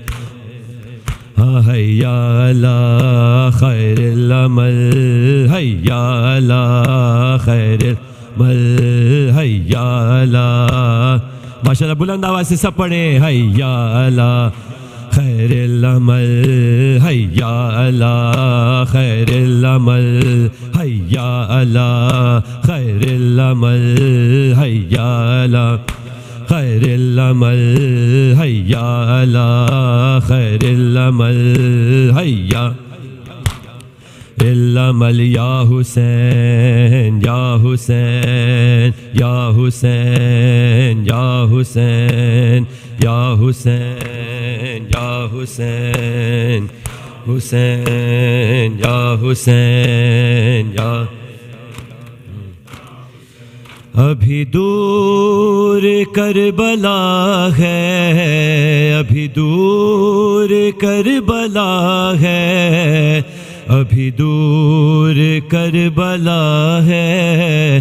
عباس جو زندہ ہے, عباس جو زندہ ہے, عباس جو زندہ ہے, عباس زندہ ہے, عباس جو زندہ ہے. ابھی دور کربلا ہے, ابھی دور کربلا ہے, ابھی دور کربلا ہے. عباس دا ہے, عباس جو ماشاءاللہ بلند آواز سے, عباس جو زندہ ہے, عباس ہے. ہاں اس نوری کارواں میں نوری ہماریاں ہے, نوری ہماریوں میں نوری سواریاں ہیں نوری سواریاں ہیں سر پر علم کھلا ہے سر پر علم کھلا ہے ابا سے جو زندہ ہے ابھی دور کربلا ہے ابھی دور کربلا ہے ابھی دور کربلا ہے ابا دا ہے ابا ماشاءاللہ جی بلند آواز سے ابا دا ہے عباس جو زندہ ہے عباس ہے ہاں نام محرموں کا مجمع ہٹ ہٹ کے ہے گزرتا پہرے میں باوفا کا طے ہو رہا ہے رستا طے ہو رہا ہے رستا کیا شان و دبدبا ہے کیا شان و دبدبا ہے ابا سے جو زندہ ہے ماشاءاللہ جی ہے عباس جو زندہ ہے ابھی دور کربلا ماشاءاللہ ابھی دور کربلا ہے ابھی دور کربلا ہے ابا سے جو زندہ ہے اب زندہ ہے عباس جو زندہ ہاں عباس جیسا بھائی سالار کارواں ہے بولے حسین مجھ کو پھر کوئی غم کہاں ہے پھر کوئی غم کہاں ہے ہر غم کی یہ دوا ہے ہر غم کی یہ دوا ہے عباس جو زندہ ہے عباس ہے عباس جو زندہ ہے ابھی دور کربلا ہے ابھی دور ماشاءاللہ ابھی دور کربلا ہے عباس دا ہے عباس ماشاءاللہ نام مولا ابا سے جو زندہ ہے ابا سے جو زندہ ہاں زینب حیا کی ملکہ کلثوم اور رقیہ لیلا رباب فروا کبرا سکینہ فیضا کبرا سکینہ فیضا ہر بی بی باردہ ہے ہر بی بی باردہ ہے عباس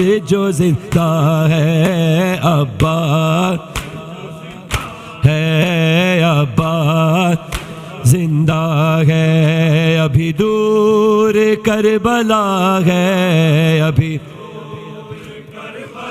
ہے ابھی دور کربلا ہے عباس دا ہے عباس جو زندہ ہے عباس ہے عباس جو زندہ ہے عباس بلند آواز سے ابھی دور کربلا ہے ابھی دور کربلا ہے ابھی دور ہے عباس جو زندہ ہے عباس زندہ ہے بولی خاتون جنا یعنی شبیر کی ماں میرا بچہ ہے کہاں زلجنا ہے زلجنا میرا بچہ ہے کہاں میرا بچہ ہے کہاں ذوالجنا ہے میرا بچہ ہے کہاں میرا بچہ کہاں ہے ذوالجنا ہے ذوالجنا میرا بچہ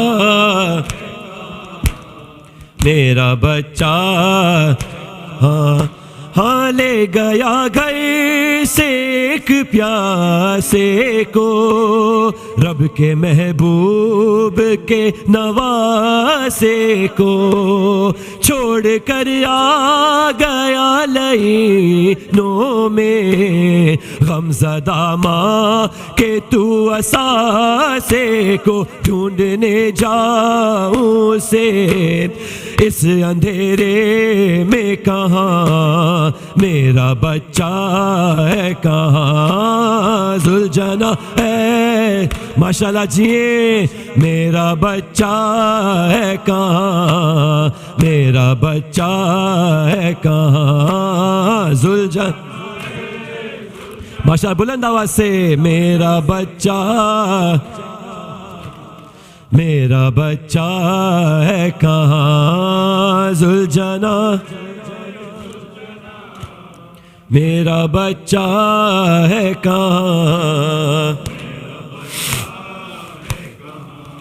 ہاں جس نے لاشیں اٹھائے تھے دن بھر خون اصغر تھا جس کے چہرے پر ہائے زخم اکبر کی تھی انی دل میں بھائی کی غم میں جھک گئی تھی کمر خاک اڑاتے ہے نبی ہے علی محو فغاں میرا بچہ کہاں ذوالجنا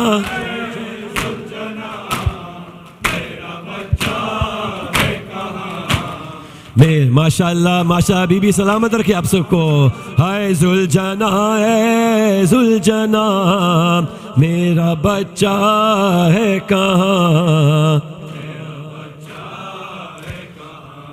ہے جو تیری پیاس پر اداس رہا ہو کے پانی کی آس پاس رہا ہر پھر بھی پانی پیا نہیں اس نے تیری خاطر وہ محو یاس رہا خشک تھا اس کا گلا خشک تھی اس کی زبان میرا بچہ ہے کہاں ذوالجنا ہے میرا بچہ ہے کہاں کہاں ذوالجنا ہے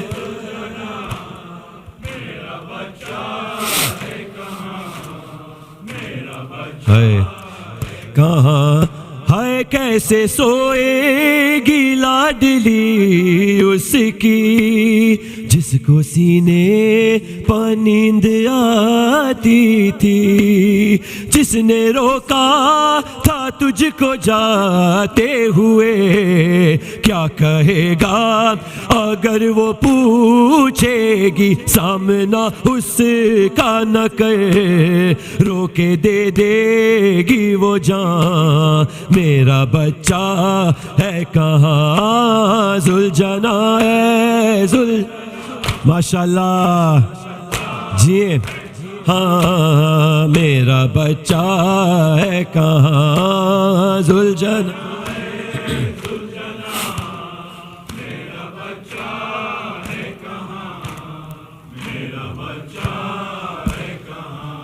ہے کیسے سوئے گی لاڈلی اس کی جس کو سینے پر نیند آتی تھی ہے جس نے روکا تھا تجھ کو جاتے ہوئے کیا کہے گا اگر وہ پوچھے گی سامنا اس کا نہ کر رو کے دے دے گی وہ جان میرا بچہ ہے کہاں ذوالجنا ہے ذوالجنا میرا بچہ ہے کہاں میرا بچہ ہے کہاں ذوالجنا ہے ذوالجنا میرا بچہ ہے کہاں میرا بچہ ہے کہاں ذوالجنا ہے ذوالجنا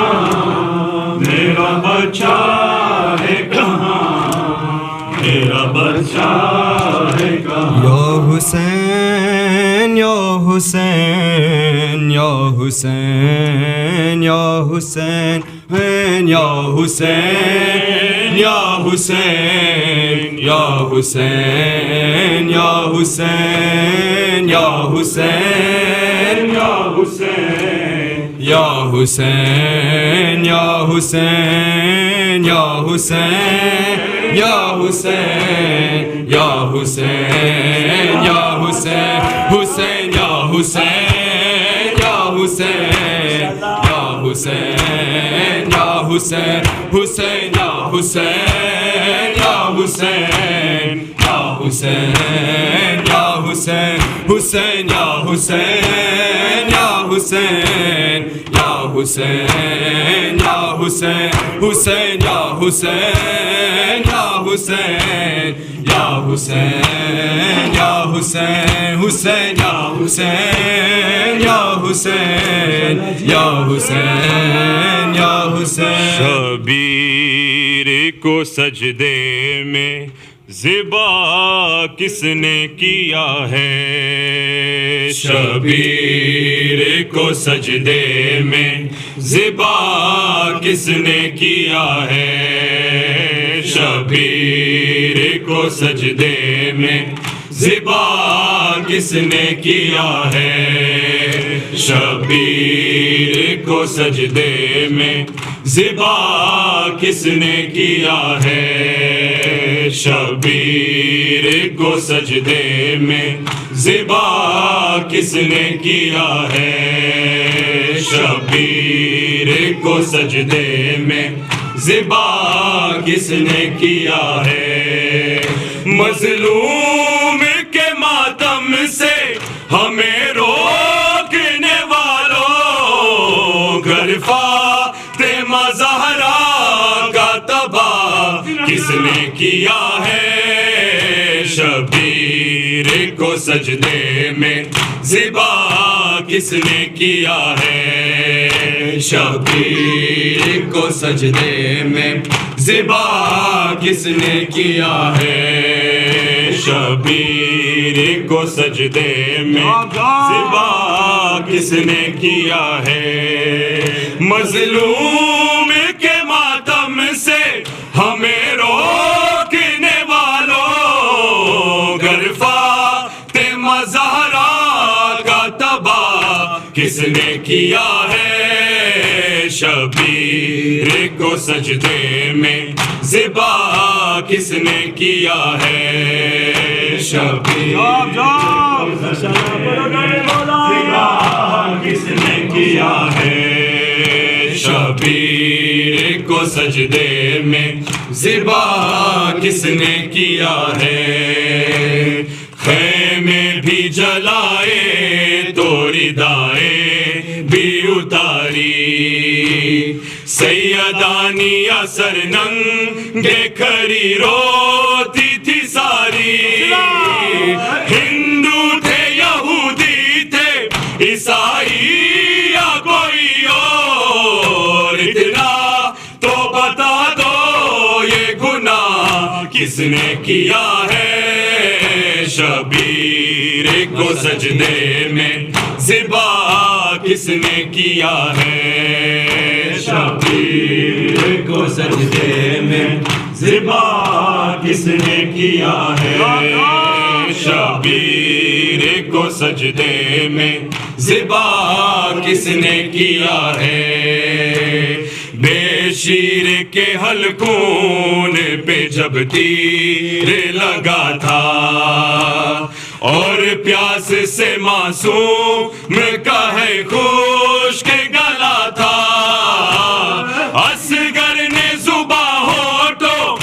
جب پھیری تھی لوگوں تب خون سے تر خشک گلا کس نے کیا ہے شبیر کو سجدے میں ذبح کس نے کیا ہے شبیر کو سجدے میں ذبح شبیر کو سجدے میں ذبح کس نے کیا ہے زنجیروں میں جکڑا ہوا سجاد مہاری اور شمر کے ظلموں سے ڈری بی بی ساری جس بی بی کا سورج بھی حیا کرتا تھا چھپ کر اس بی کے سر کو بیردہ کس نے کیا ہے شبیر کو سجدے میں ذبح کس نے کیا ہے شبیر کو سجدے میں کس نے کیا ہے شبیر کو سجدے میں ذبح کس نے کیا ہے برچی نے جو چیرا علی اکبر کے جگر کو ہے کیسے اٹھایا میرے مولا نے پسر کو لیلا کا پسر لگتا تھا تصویر نبی کی سرکار رسالت کا حیا کس نے کیا ہے شبیر کو سجدے میں ذبح کس نے کیا ہے شبیر کو سجدے کس نے کیا ہے شبیر کو سجدے میں ذبح کس نے کیا ہے عباس وفادار کے پرچم کی نشانی یاد آئے اسے دیکھ کے کربل کی کہانی جو ہاتھ تھے زہرا کی دعاؤں کا نتیجہ ان ہاتھوں کو شانوں سے جدا کس نے کیا ہے شبیر کو سجدے میں ذبح کس نے کیا ہے شبیر کو سجدے میں ذبح کس نے کیا ہے شبیر کو سجدے میں ذبح کس نے کیا ہے خیمے بھی جلائے تو ردائیں بھی اتاری سیدانی اثر ننگے کھڑی روتی تھی ساری ہندو تھے یہودی تھے عیسائی یا کوئی اور اتنا تو بتا دو یہ گناہ کس نے کیا ہے شبیر کو سجدے میں ذبح کس نے کیا ہے شبیر کو سجدے میں ذبح کس نے کیا ہے شبیر کو سجدے میں ذبح کس نے کیا ہے پرچی نے جو چیرا علی اکبر کے جگر کو ہے کیسے اٹھایا میرے مولا نے پسر کو لیلا کا پسر لگتا تھا تصویر نبی کی سرکار رسالت کا حیا کس نے کیا ہے شبیر کو سجدے میں ذبح کس نے کیا ہے شبیر کو سجدے میں ذبح کس نے کیا ہے شبیر کو سجدے میں زبا کس نے کیا ہے شبیر کو سجدے میں زبا کس نے کیا ہے فاطمہ زہرا فاطمہ زہرا فاطمہ زہرا فاطمہ زہرا فاطمہ زہرا فاطمہ زہرا فاطمہ زہرا یا زہرا یا زہرا یا زہرا یا زہرا یا زہرا یا زہرا یا زہرا یا زہرا سنا سنا تو ہمیں حفظ اور امان دے دے اپنی چادر کا سائبہ دے دے تیری قدرت میں کیا نہیں بی بی تو جسے چاہے دو جہاں دے دے یا زہرا یا زہرا یا زہرا یا زہرا یا زہرا یا زہرا تو ہمیں حفظ اور امان دے دے اپنی چادر کا سائبہ دے دے تیری قدرت میں کیا نہیں بی بی تو جسے چاہے دو جہاں دے دے یا زہرا یا زہرا یا زہرا یا زہرا یا زہرا یا زہرا فرش مجلس پہ اور مصلی پر ہر جواں کہہ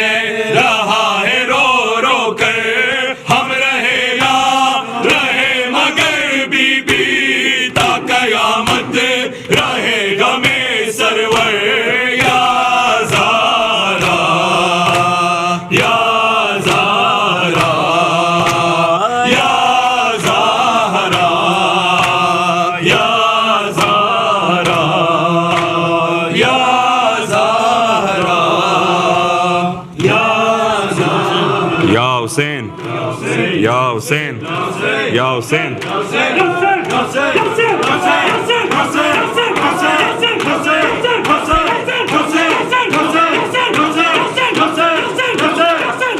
پر محمد و آل محمد صلوات.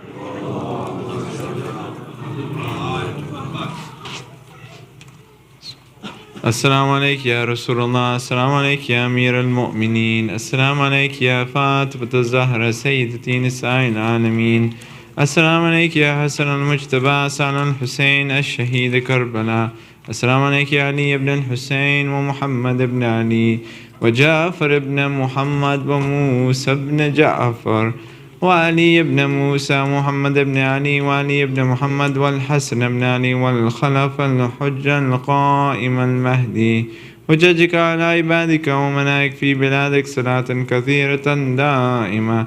السلام عليك يا شريك القرآن، السلام عليك يا قابض الإيمان، السلام عليك يا إمام من الإنس والجان، أجل الله فرجك وسهل الله مخرجك وظهورك ورحمة الله وبركاته. اللهم كن لوليك الحجة ابن الحسن صلواتك عليه وعلى آبائه في هذه الساعة وفي كل ساعة وليا وحافظا وقائدا وناصرا ودليلا وعينا حتى تسكنه أرضك طوعا وتمتعه فيها طويلا برحمتك يا أرحم الراحمين.